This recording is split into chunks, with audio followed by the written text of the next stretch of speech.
Hey, it's Adriel, the hunting gear guy. Today I wanted to show you guys this Remington Versa Max. This is a semi-automatic shotgun made by Remington that handles 3.5, 3-inch, and 2 3/4 shells. So it's quite versatile, hence the Versa Max name. Before we get too far, let's just clear this thing and make sure that it's empty. My chamber's empty, and I've got nothing in the magazine tube. So let's take a closer look at this thing. So there might be a couple of things that you notice on this shotgun that aren't quite factory. That's because this shotgun is on its way to become a 3-gun shotgun. So there's an extended magazine tube on here. There's a little bit of Velcro here for the match saver, and there's also an extended bolt release. So there's a couple of things on here that you won't see from factory. Another one is this loading port here at the bottom that's been opened up so that it can feed shells a little bit easier. This is really handy for a 3-gun shotgun, but as you can see, it kind of gives you a little bit more room for ingress of dirt and debris, so might not want to do it on your duck shotgun because it's going to kind of get in the way. Now, just starting from the rear here, there are two versions of the Versa Max. There's the Versa Max Synthetic, sometimes also just called the Versa Max, and there's the Versa Max Sportsman. The Sportsman comes with fewer of the extra goodies. This is the plain Versa Max, so the better one, if you can get that.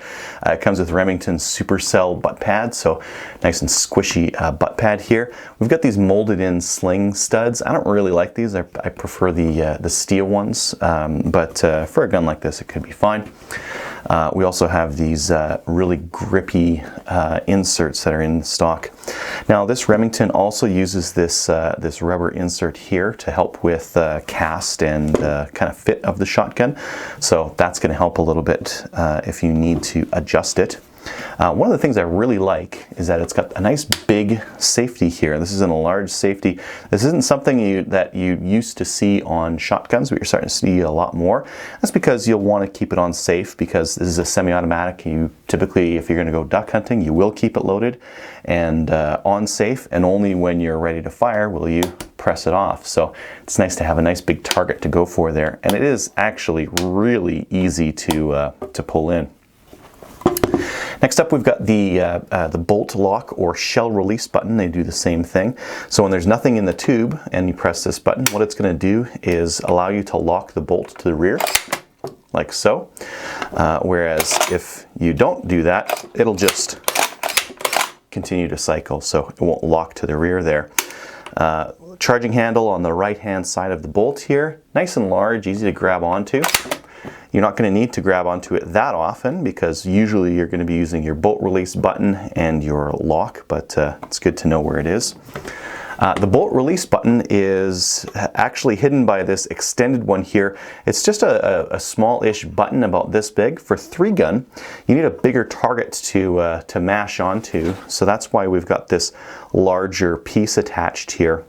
On your hunting shotgun, you may or may not want to have one of these. I don't know. I mean, it is really handy because it's a lot easier to mash this guy than it is to hit that button that's quite small here. So, you know, up to you whether you put one of those on there or not. For a 3-gun, it's very much a necessity.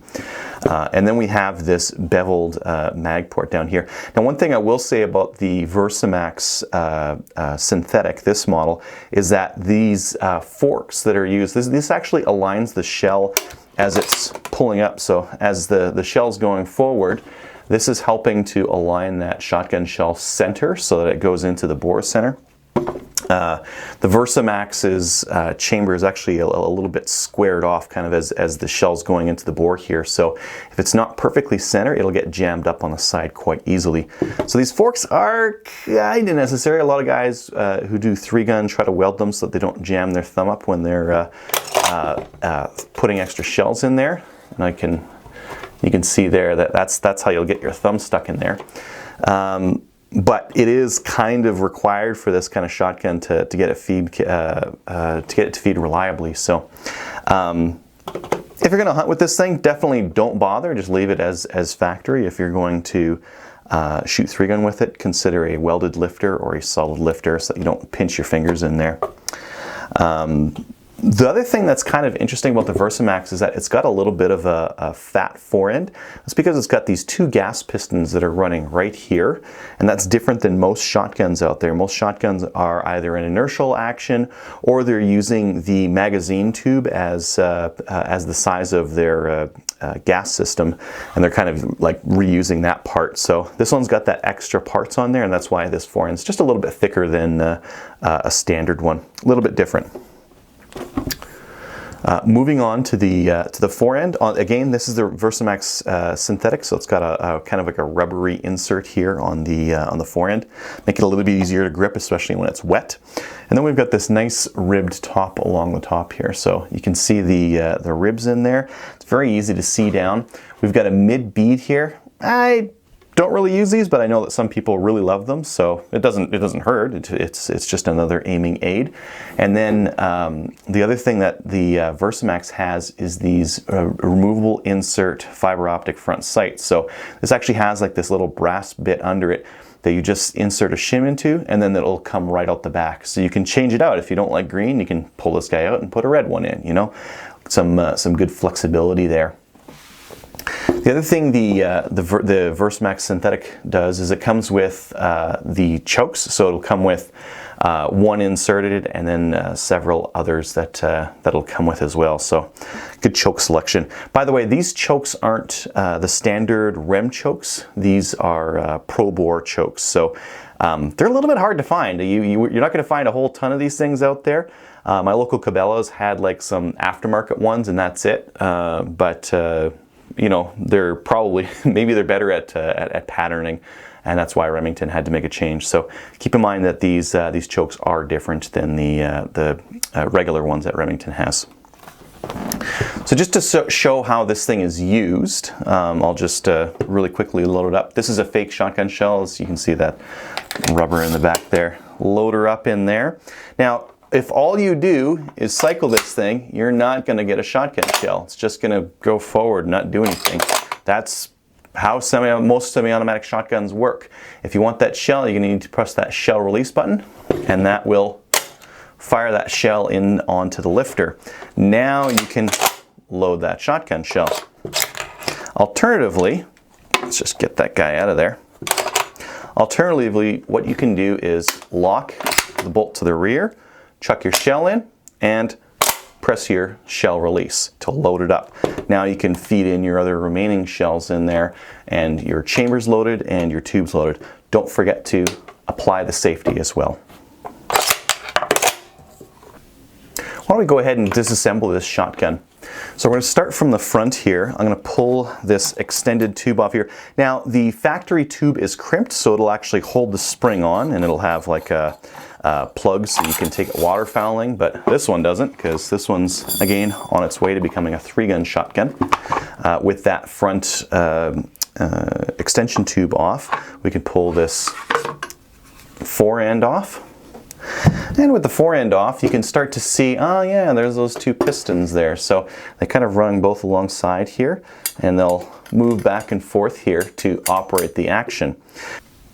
Now the interesting thing about the Versa Max that allows it to fire 2 3/4, 3-inch, and 3.5-inch shells is that this barrel has vent holes, not just one. Usually you'll just have like 1 or 2 large ones. This one actually uses a whole bunch of little small ones that get covered up by different shells of different length. So the 2 3/4-inch shotgun shells will leave all of them available. But a 3-inch is going to cover a couple of them, and a 3.5-inch is going to cover a couple more once it's expanded in the barrel. And what this ends up doing, 3.5-inch shells are actually quite high pressure compared to your standard 2 3/4, and they will therefore use relatively less gas to operate the action. This is what allows this thing to fire all these different size shells and still operate with the 2 3/4, because it's giving it more opportunity for that gas to vent in and run the bolt. Whereas your 3.5-inch isn't going to beat the heck out of this thing because it's covering up more of those vent holes. So it's a very interesting way of being flexible for different size shot shells. And this is something that's been tough for semi-automatic shotguns out there, especially your gas-powered ones. The other interesting thing about this, let me just pull this barrel right off. because it uses these nice small pistons, this is like more like what you'd see in a semi-automatic rifle. These pistons will actually self-clean. They're nice and small, they've got a lot of pressure going behind them, so they'll actually clean as they're going back and forth in here. So you're going to need to clean this style of system less than you would, like a Remington 1100 or a Mossberg 930 or something like that, that uses those really big pistons, because this guy is just going to scrub itself clean. Now you still do need to clean it, and what you'll need to do is get in with an Allen key at the front here and pull the pistons right out. So that's how you would clean it really well. But again, this is a self-cleaning system, so these pistons are going to go back and forth, and they're going to scrape the walls of this thing, and they're going to get that carbon off pretty well, and keep this thing pretty reliable over the long term.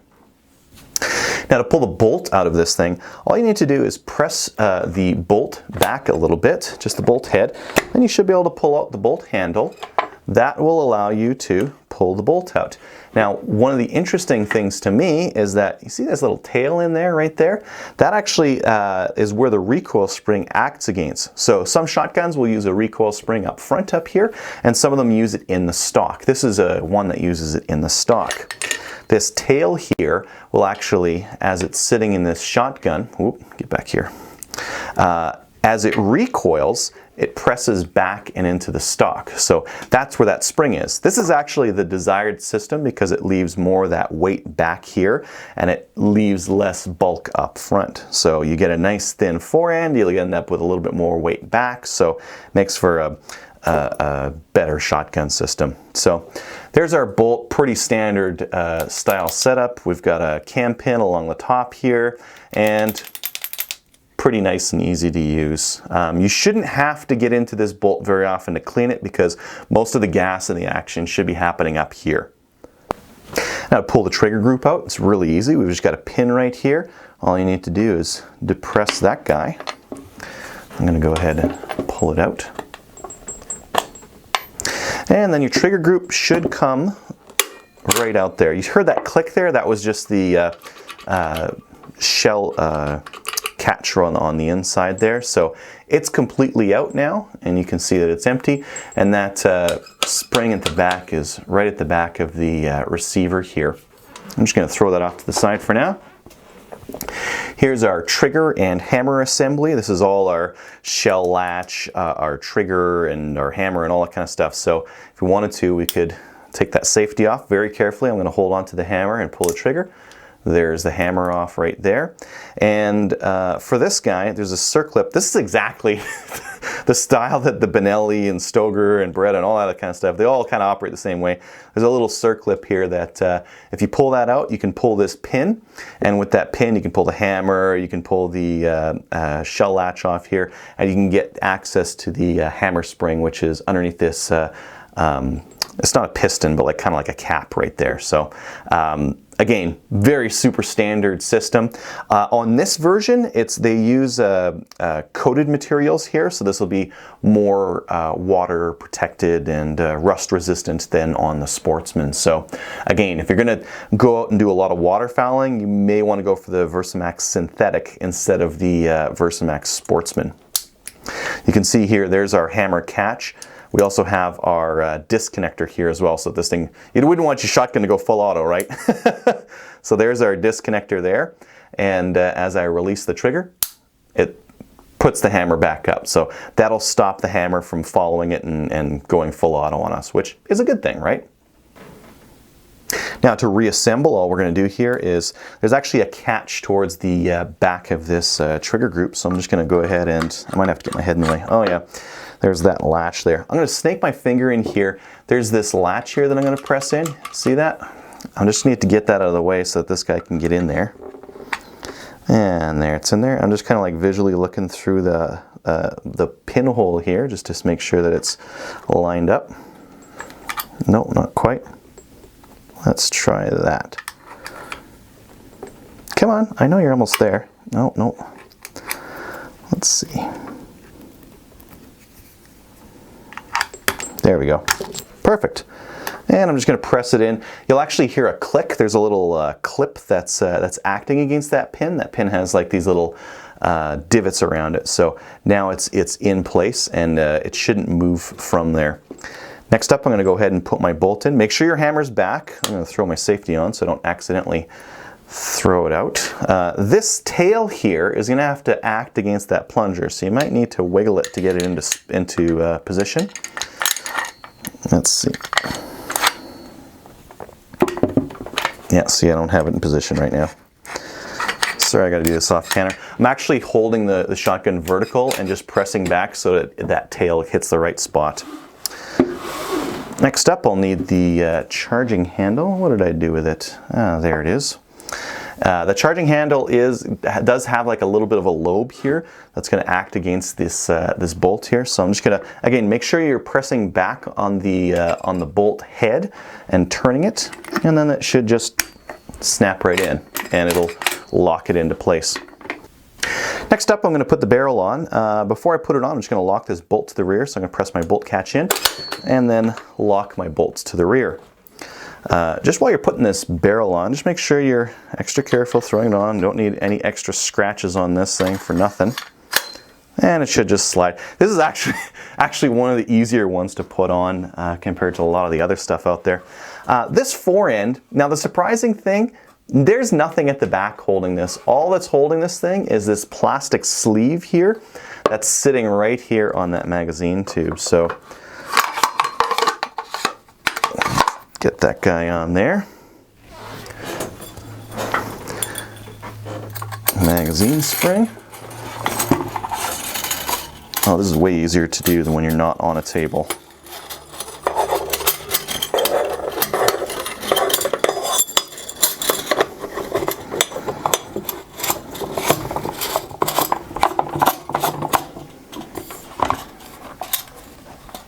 There we go. And just to test it, I'm going to press my bolt release button and make sure that my magazine spring is under tension. And then I got some good cycling here. Press my safety in, I know that I'm empty, and I can see that it's firing just fine. Now, one thing I forgot to mention here, the trigger on this thing is fantastic. I really love the trigger on the Versa Max. It is heavy, but it doesn't have really a lot of travel to it. So it's very short, and it's got a nice crisp release to it. So I really like this trigger. Now, one of the things about the Versa Max is that this forend is just a little bit wide. I don't know if you can see that there, but it can be a little bit tough doing quad loads. So as you're pushing in, what you'll need to do is keep your shells off to the side of the shotgun. But then you can quad load pretty easily. The shell latch is really nice. The loading port gives lots of room to get in, especially when you work it over like this. This one could even be worked over a little bit more, but you can load this thing real quick. Now, one thing with this, I'm kind of spoiled a little bit with my Stoker because with it, when I'm unloading it, all I need to do is kind of press down here, but it doesn't do anything with this Remington. With the Remington, you'll need to push in on the loading gate, and there's a lever on the right-hand side of the receiver that'll let your shells out. So at the end of your matches, you can still get them out pretty quick, and you don't have to rack the action a whole bunch of times to get it out. Like, just use the shell latch on the right-hand side there, and you can pull them right out. So when it comes to the different models of the Versa Max, most of them, especially the hunting models, will come with a 28-inch barrel like this. Now, if you're looking to do 3-gun, you can chop this guy down and have it threaded for chokes. It won't do the pro bore chokes anymore, but you can change it over for a thin wall or a thinner wall style choke, anyways. And that's really one of the things you'll need to do. This thing is going to be competing with your Benelli M2s, with your Stoker M3Ks, with the Franchies, that kind of thing. Somewhat with the Mossberg 930 JM Pro.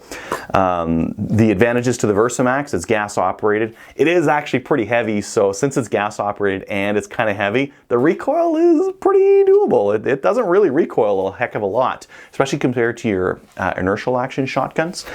So you can really hammer a target, which helps if you're doing, you know, like a spinner or something like that. From a hunting perspective, excellent as well. Now, especially for hunting, the guys out there, you know, you might want to shoot 3.5, but all you've got left are 3-inch shells, this thing will do it. It'll just go in between like really easily, and then you can bust out the 2 3/4 and start doing some clay pigeons and that kind of thing. So really versatile, really the one shotgun to kind of do it all kind of a thing. So definitely, if you're looking for a shotgun for waterfowling, that you might also want to get into geese, so you'll need like and you want the extra payload of a 3.5-inch shell, this is definitely going to give you that versatility. Now for you 3-gun guys out there, you can go with one of these Versa Max, basically a hunting shotgun, or you can go for their competition tactical one, which is a newer shotgun that they have. That's got the shorter barrel, that comes with more of the go fast parts. I believe they have an extended bolt release button on there as well. So there are some options out there where you don't just have to like mangle a hunting shotgun to compete with one of these things.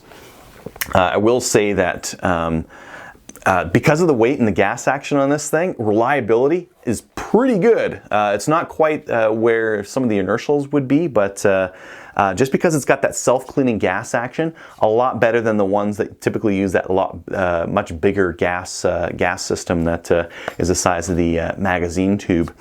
The controls on it are all fine. I would prefer to have like the Beretta Benelli style ones where that shell latch acts on the button up there, but I'll live without it. The safety, excellent, very easy to actuate, and the trigger itself is heavy but pretty good as well. I like it. So it makes for a pretty well balanced shotgun, and the thing that I think really works for this shotgun is that the price point is where it needs to be. It's right around $1,000 depending on the model that you're going with, and that's quite a bit cheaper than a Benelli M2. It's also more inexpensive than Beretta 1301 and some of the other shotguns that you might be looking at. So definitely take a look at the Remington Versa Max. Thanks for watching.